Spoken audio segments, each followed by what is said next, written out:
기독교를 일컬어 찬양의 종교다라고 말하는 이들이 있습니다. 그런데 사실 정말 그렇습니다. 아닌 게 아니라 우리 기독교 예배는 어떻습니까? 찬양으로 시작해서 찬양으로 끝나고 있다라고 하는 것입니다. 또 잘 준비된 예배를 볼 때에 오늘 성가대가 찬양한 것처럼 그 중간에 중창이 됐든 또 성가대 합창을 통하여서도 잘 준비된 찬양으로 하나님께 영광 돌리는 것이죠. 이와 같이 찬양으로 가득한 예배, 바로 기독교의 예배인 것입니다. 또 기독교는 마치 잔치집과 같은 종교다라고 말을 합니다. 기쁨의 찬양이 계속해서 있는 것이죠. 아무리 슬픔과 어려움과 힘겨운 시대 가운데 있다 할지라도 그들의 찬양은 소망이 있고 기쁨이 넘친 찬양이다라고 하는 것입니다.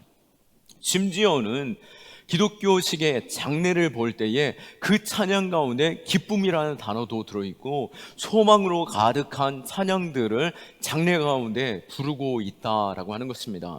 한국 기독교사를 볼 때에 우리 초기에만 하더라도 기독교가 많은 오해 속에서 핍박을 받기도 하였던 것이죠. 우리가 이토록 이렇게 기쁨의 찬송, 마치 잔치와 같은 찬송을 부를 수 있는 이유가 무엇입니까? 바로 하나님께서 나의 아버지가 되시고 우리는 이 땅 가운데 머무는 것뿐만 아니라 영원하신 하나님의 나라, 그 찬송을 부르는 가운데 있기 때문인 것입니다. 우리는 마지막 때가 가까이 올수록, 세상의 끝이 가까이 올수록 우리는 더욱더 힘써 찬양해야 할 줄로 믿으시기 바랍니다. 구원받은 자는 모든 삶의 모든 시간을 통하여서 하나님을 찬송하는 것으로 가득 채워야 할 텐데요, 저 천국에 가면은 우리의 예배는 어떻겠습니까? 우리가 저 천국에서 드려지는 예배는, 말씀 선포는 목사가 필요 없는 것이죠. 하나님께서 친히 말씀의 선포가 있는 것이고, 그 말씀 가운데 우리는 모두 엎드려 경배하고 또 모든 삶으로 하나님을 찬송함으로 가득한 것이 바로 저 천국에서의 예배일 것입니다.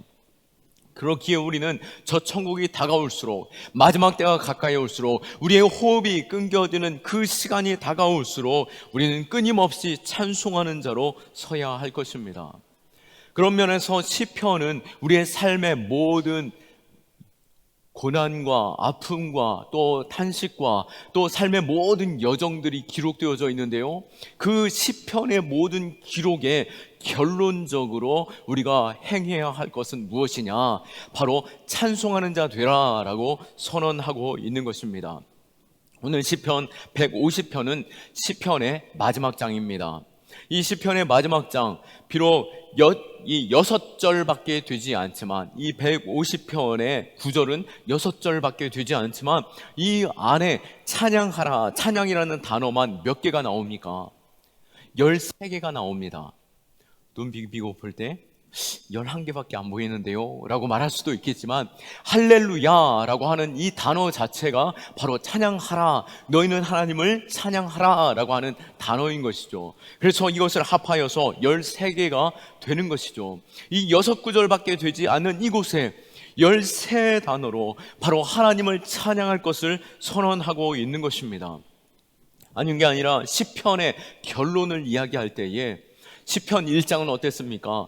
복 있는 사람들, 하나님의 백성들을 향하여서 말씀하시면서 결론적으로 150편에 하나님의 복이 있는 사람들의 모든 삶을 찬양하는 삶이요, 마지막 호흡 다하는 그 시간까지 너희는 찬양하라 라고 말씀하고 있는 것입니다. 우리의 모든 삶이 하나님의 찬양하는 것으로 가득할 수 있기를 예수 그리스도의 이름으로 축원합니다.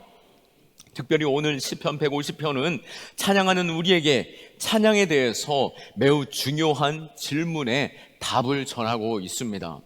어떠한 질문입니까? 어디서 찬양해야 하는지, 왜 찬양해야 하는지, 어떻게 찬양해야 하는지를 말하고 있고, 또 결론적으로 누가 찬양을, 이러한 찬양을 해야 하는지를 말하고 있는 것입니다.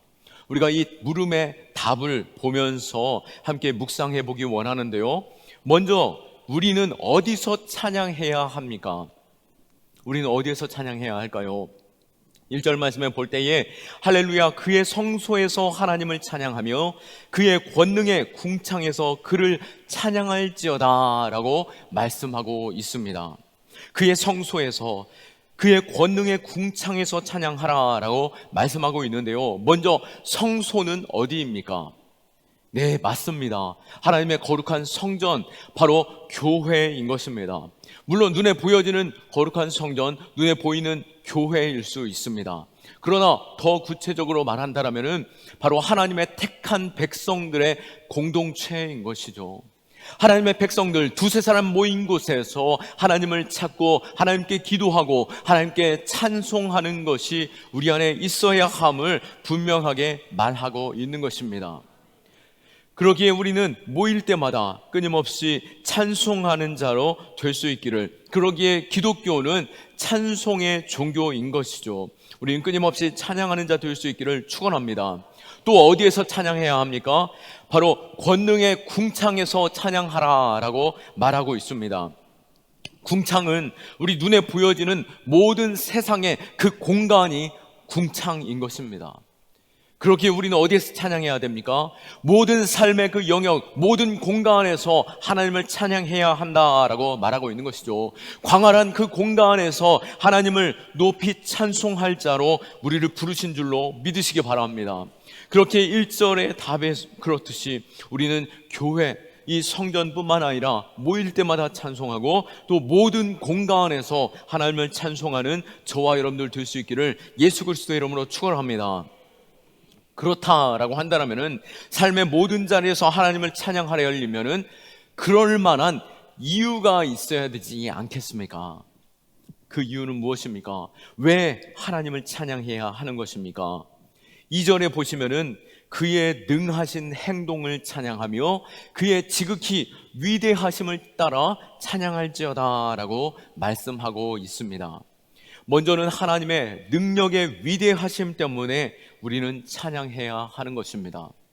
우리 하나님의 능력, 그 위대하심은 어디에서 우리는 찾을 수 있습니까? 모든 만물을 바라볼 때, 또 모든 역사를 바라볼 때 하나님의 위대하심을 바라볼 수 있는 것이죠. 하나님은 천지 만물을 창조하신 하나님이십니다. 이 천지 창조는 하나님께서 자기 자신을 계시하시면서 성경의 가장 첫 구절로 우리에게 주신 말씀인 것이죠. 창세기 1장 1절에 태초에 하나님이 천지를 창조하시니라. 아멘. 하나님의 택한 백성들은 이 말씀이 믿어질 때 비로소 우리는 하나님의 백성 되는 것입니다. 이 말씀이 믿어지지 않을 때 우리는 신앙생활을 할 수 없는 것이며 그 복음조차 받아들이기 어려운 것이죠. 우리는 모든 만물을 창조하신 그 하나님을 찬양하고 그 신뢰하는 가운데 모든 역사를 주관하시는 하나님을 높여 찬송할 수 있기를 축원합니다. 이 하나님의 창조는 또한 우리에게 주신 복인 줄로 믿으시기 바랍니다.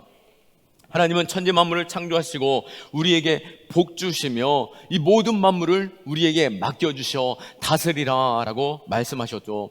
창세기 1장 26절에서 28절 말씀에 볼 때에 하나님이 이르시되 우리의 형상을 따라 우리의 모양대로 우리가 사람을 만들고 그들로 바다의 물고기와 하늘의 새와 가축과 온 땅에 기는 모든 것을 다스리게 하자 하시고, 하나님이 자기의 형상 곧 하나님의 형상대로 사람을 창조하시고 남자와 여자를 창조하시고 하나님이 그들에게 복 주시며 하나님이 그들에게 이르시되 생육하고 번성하여 땅에 충만하라. 땅을 정복하라. 바다의 물고기와 하늘의 새와 땅에 움직이는 모든 생물을 다스리라 하시니라. 아멘.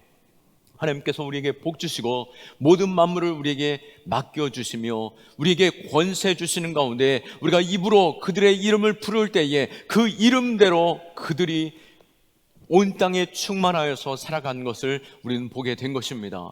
비록 우리가 범죄함으로 이 다스림의 일그러짐이 있지만 하나님께서는 우리를 만물의 영장으로 세우셨고 우리에게 허락하신 그 만물을 바라보며 다스리는 자로 세우심으로 우리는 이 땅 가운데 모든 만물을 바라보며 우리에게 모든 맡기신 하나님, 우리에게 복 주신 하나님, 모든 역사를 이끄신 하나님을 찬송해야 하는 줄로 믿으시기 바랍니다. 그래서 우리는 저 산 높이 올라가서 어떻게 외칩니까? 야호 외치지 않습니까? 호야, 바로 야는 하나님이시며 호는 부르짖음인 것이죠. 하나님을 부르면서 온 땅을 다스리는 것처럼 마치 하나님을 부른 것 같이 우리가 하나님께서 우리에게 모든 만물을 맡겨주신 것에 있어서 기뻐하며 찬양함과 같이 우리는 큰 소리로 찬양해야 하는 것입니다. 우리는 모든 만물을 바라볼 때에 모든 만물 또한 창조주 되신 하나님의 영광을 노래하고 있음을 보게 됩니다. 시편 19편 1절 말씀에 하늘에 하나님의 영광을 선포하고 궁창이 그의 손으로 하신 일을 나타내는 도다라고 고백하고 있습니다. 뚜렷한 사계절이 있고 또 마치 하나님의 신실하심을 나타내 보이듯이 정확한 시간대로 모든 자전과 공전이 일어나며 모든 만물이 하나님의 성실하심과 하나님의 신실하심을 나타내 보이고 하나님을 찬송하고 있는 것을 보게 되는 것입니다. 이 모든 역사를 바라보면서 우리는 당연히 하나님을 찬송할 자로 부르심을 우리가 알고 하나님을 찬송할 자로 서 있기를 축원합니다. 그렇다면 우리는 무엇으로 하나님께 최고의 찬송을 드릴 수 있는 것입니까? 3절로 5절 말씀에 보면은 나팔 소리로 찬양하며 비파와 수금으로 찬양할지어다. 소고치며 춤추며 찬양하며 현악과 퉁소로 찬양할지어다. 큰 소리 나는 제금으로 찬양하며 높은 소리 나는 제금으로 찬양할지어다 라고 선포하고 있습니다. 크게는 두 가지로 하나님을 찬양하라 라고 말씀하고 있죠. 먼저는 모든 악기를 들어서 찬양하라 라고 말하고 있고 사람의 온 몸을 가지고 주님을 찬양하라 라고 말하고 있습니다. 먼저 시인은 8가지의 악기를 말하고 있죠. 나팔과 비파와 수금과 소고와 현악, 퉁소 그리고 두 종류의 제금을 말하고 있습니다. 당시에 궁중에서 사용된 모든 악기를 가지고 하나님을 찬송하라라고 말하고 있는 것입니다. 지금으로 말하면 온 땅에 존재하는 모든 악기를 동원하여서 하나님을 찬송하라라고 말씀하고 있는 것입니다. 그러기에 우리는 모든 악기와 잘 연주되어지고 잘 하나 된 소리로서 하나님을 찬양해야 할 줄로 믿으시기 바랍니다. 그렇다고 아무리 좋은 악기라고 할지라도 찬양하는 사람보다 중요할 수는 없습니다.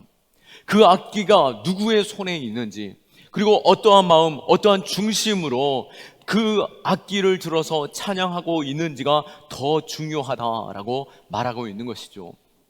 그렇기에 성경은 하나님을 찬송할 때에 우리의 몸으로서도 춤을 추어 주님을 찬송하라라고 말하였고 손뼉치며 큰 소리로 또 발을 구르며 온 마음과 정성으로 소리 높여 하나님을 찬송하고 때로는 침묵하면서까지도 하나님을 찬송하라라고 말하였습니다.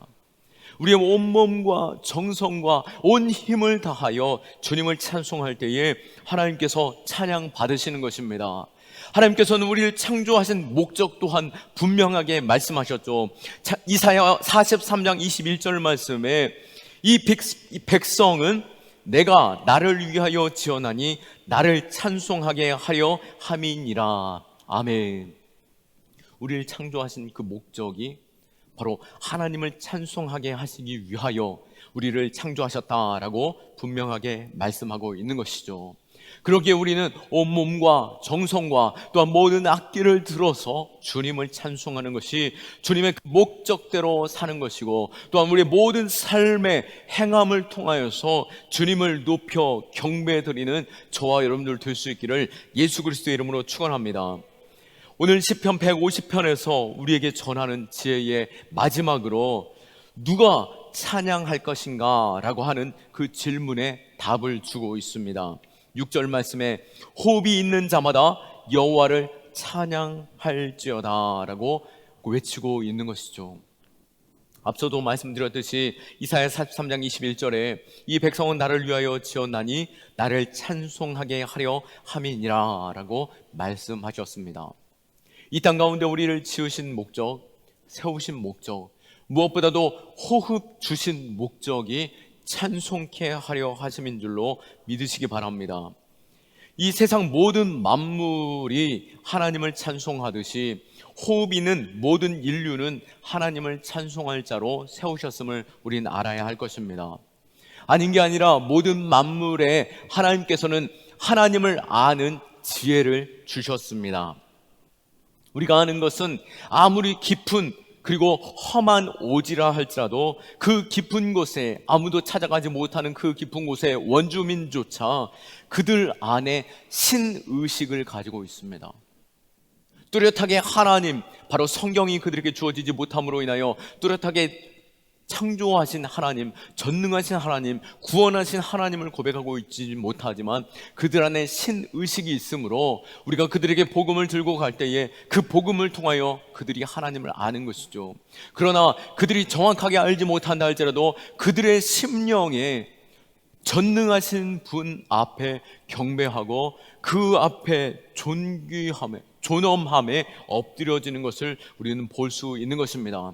뿐만 아니라 아무리 많은 학식을 가진 자라 할지라도, 문명인이라 할지라도 마지막 호흡 끊어지는 그 순간 바로 신의 존재를 찾고 그 앞에 자신의 생을, 그 호흡을 맡기는 것을 보게 되는 것이죠.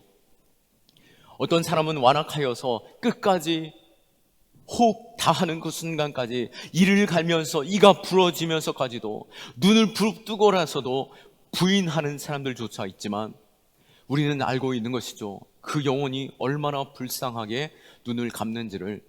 그렇게 우리는 스스로 부인할 필요 없는 것이고, 우리는 우리에게 지혜 주신 그대로 또 하나님 자신을 계시하신 그 계시에 따라 하나님 앞에 찬양하고 하나님을 인정하는 것이 우리 안에 있어야 할 줄로 믿으시기 바랍니다.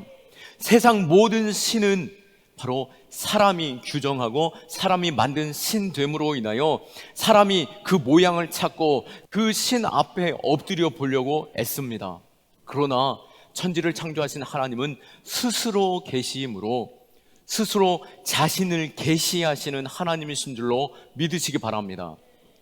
그렇기에 하나님께서는 천지 만물을 창조하셨음을 분명히 밝히셨고, 하나님 자신이 우리에게 나타내 보이시는 가운데 나는 스스로 있는 자다라고 말씀하시며 전능하신 하나님, 구원하신 하나님이심을 분명히 밝혀주시며 하나님의 약속의 말씀을 우리에게 주시는 가운데 그 말씀대로 행하심을 우리는 보게 되는 것입니다.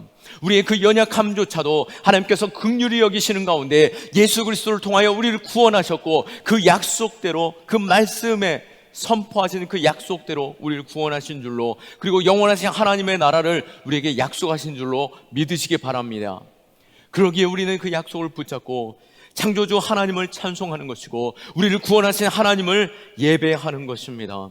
그렇기에 우리는 호흡 주신 그 하나님, 마지막 숨이 헐떡거리는 그 순간 비로소 하나님을 인정하며 하나님을 찾는 자가 아니라, 그 부끄러운 가운데 하나님을 예배하는 자가 아니라 우리에게 지혜 주심으로, 우리에게 복음 주심으로, 우리에게 자신을 계시함에 우리가 귀 기울여 그 앞에 겸손히 나아갈 때에 진정한 그것이 찬송이 되며 우리 호흡이 다하는 그날까지 찬양하는 예배자 될 수 있는 저와 여러분들 될 수 있기를 예수 그리스도의 이름으로 축원합니다.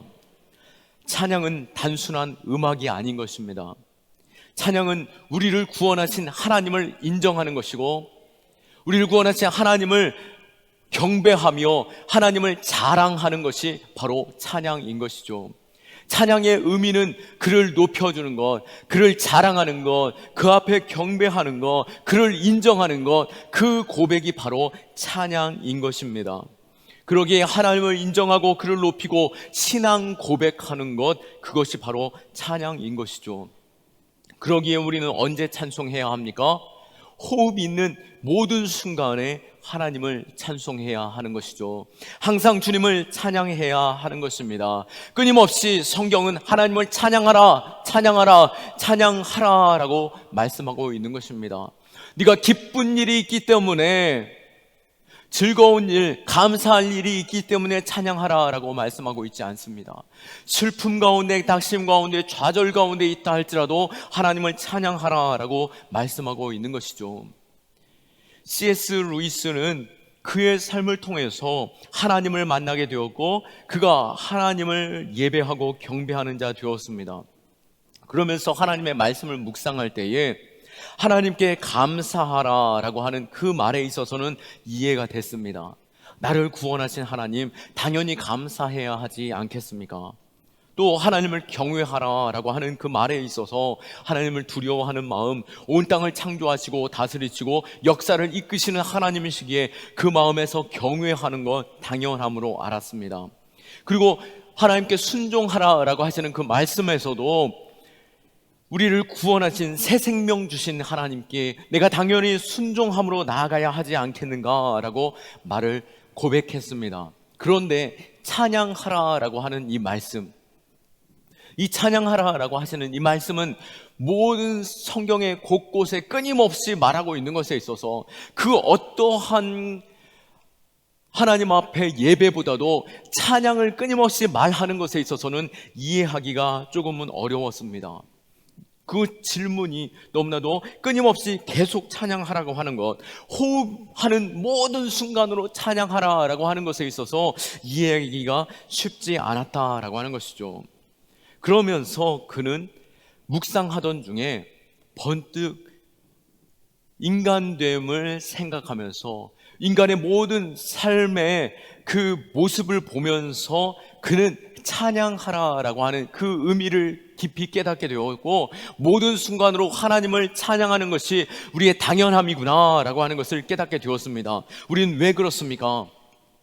우리의 모든 순간이 모두 찬양하는 것으로 가득 차 있기 때문인 것입니다. 여러분, 모든 삶에서 볼 때에 우리의 아이를 보면서 예쁘다라고 고백하죠. 또 당신이 최고입니다 라고 말합니다. 또 TV를 보면서도 연예인을 보면서 저 사람 노래 참 잘 부르는구나, 어쩜 저렇게 예쁘게, 또 어쩜 저렇게 연기를 잘할까라고 말합니다. 또 우리 자녀들이 잘하건 못하건 그래 건강하기만 해라 라고 하면서 격려하는 모습들을 보게 되는 것이죠. 우리 인간의 본성, 본심 안에 끊임없이 자랑하고 칭찬하고 또 최고이기를 바라는 마음이 끊임없이 벅차게 넘쳐나고 있다라고 하는 것을 우리 본성에서 알 수 있다라고 하는 것이죠. 그것을 볼 때에 하나님께서 이사야 43장 21절에서 말씀하신 것처럼 우리를 창조하신 그 목적, 그것은 우리를 찬양케 하시려고 우리를 찬양하는 존재로 만드셨다라고 하는 것을 알 수 있었다라고 하는 것이죠. 우리는 모든 호흡이 있는 그 순간 우리는 모든 것을 자랑하는 것처럼 우리는 그 무엇보다도 하나님을 자랑하는 자 되어야 할 줄로 믿으시기 바랍니다. 돈을 즐거워하고 물질을 사랑하는 것보다도 하나님을 즐거워하고 하나님을 사랑하는 것이 내 안에 있어야 함이 당연한 줄로 믿으시기 바랍니다. 시편의 모든 고백의 결론에서 호흡이 있는 자마다 여호와를 찬양할지어다 라고 말씀하신 것처럼 우리가 아무리 절박함과 낙심과 탄식과 또 비통함과 비탄 가운데 빠져 있다 할지라도 그 결론이 하나님을 찬양하는 것으로 시인들의 고백이 끝나는 것처럼 우리가 어떠한 상황 중에도 하나님을 찬송할 수 있는 자로 서 있기를 예수 그리스도의 이름으로 축원합니다. 사도행전 16장 22절 말씀에서 26절에 보시면은 바로 바울과 실라가 빌립보에 전도를 하고 있었습니다. 병든 자를 고치고 복음을 전하고 있을 때에 많은 사람들이 완악함으로 그를 붙잡아 그를 때리고 친 후에 많이 찢고 벗기고 매로 친 후에, 그리고 많이 친 후에 옥에 가두면서 든든히 지켰습니다. 그리고 발에 착고를 채웠습니다. 자신들이 죽을 수 있는 그러한 상황 속에 놓여 있음에도 불구하고 바울과 실라는 어떻게 합니까? 그 상황 속에서 하나님을 찬송하는 것을 보게 됩니다. 그것도 모든 사람들이 다 들을 정도로 큰 소리로 하나님을 찬송하고 있는 것을 보게 되는 것이죠. 찬송할 이유가 없는데 또 오히려 찬송하는 것에 있어서는 하나님이 부끄러워지게 될 텐데 라고 생각할 수도 있음에도 불구하고 그들은 큰 소리로 찬양하는 것이죠. 큰 소리로 찬양할 때 어떻게 되었습니까? 바로 큰 지진이 일어나고 옥터의 문이 열리고 모든 닫혀있던 것들이, 매여있던 것들이 풀려지면서 자신뿐만이 아니라 그 찬송을 듣는 자들조차도 메인 것들이 풀린 것을 보게 되는 것이죠. 바로 하나님께서는 우리로 찬송케 하시고 우리 찬송을 통하여서 메인 자들도 주께로 돌아오게 하실 줄로 믿습니다.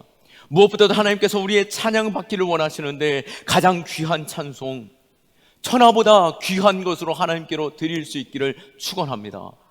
오늘 우리가 예비 목록에 마음을 품었던 것처럼 천하보다 귀한 영혼을 주님께 드림으로 우리가 찬송할 수 있기를 원하고, 또 호흡이 닿는 그 순간까지 온전히 하나님만 높여 찬송하는 저와 여러분들 다 되시기를 예수 그리스도의 이름으로 축원합니다. 우리 하나님께 영광의 박수 올려드리겠습니다.